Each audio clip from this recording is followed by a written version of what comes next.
Hi, എൻ്റെ ചിന്തകൾ. അഭിഹിതമെന്ന ലഹരിയിൽ തിമിർക്കുമ്പോൾ ഓർക്കുക,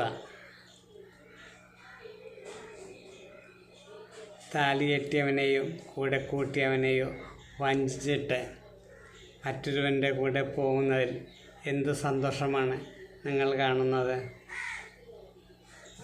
രഹസ്യമായി കിട്ടുന്ന ആ കുറച്ചു നേരത്തെ സുഖത്തിന് വേണ്ടി തകർക്കുന്നത് സ്വന്തം മാന്യതയും നിങ്ങളെ വിശ്വസിച്ച് കൂടെ നിൽക്കുന്നവരുടെ ജീവിതവുമാണ്.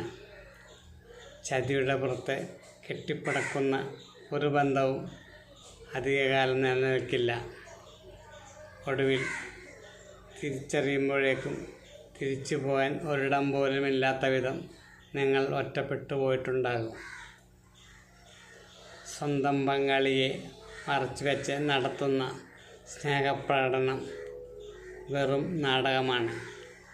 മറ്റൊരാളുടെ ജീവിതത്തിലേക്ക് ഒളിഞ്ഞു നോക്കുന്നതും സ്വന്തം വീടിൻ്റെ സമാധാനം കളയുന്നതും ആണത്തമോ പെണ്ണത്തമോ അല്ല, മറിച്ച് വെറും തരംതാന്ന സ്വഭാവമാണ്. ഇന്നേ കൂടെയുള്ളവളെ വഞ്ചിക്കുന്ന നിങ്ങൾ നാളെ പുതിയൊരാൾക്ക് വേണ്ടി ഇപ്പോൾ കൂടെയുള്ളവളെയും വഞ്ചിക്കലെന്ന് എന്താണ് ഉറപ്പ്?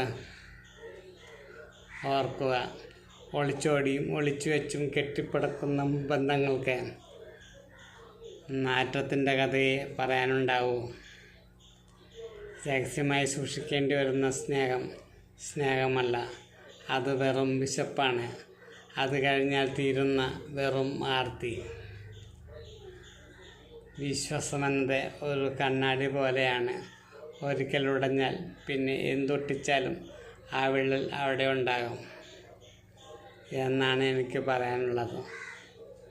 എല്ലാവർക്കും ശേഖർജി ജീവിതം നന്മ നിറഞ്ഞതാകട്ടെ എന്ന് പ്രാർത്ഥിക്കുന്നു. I love you.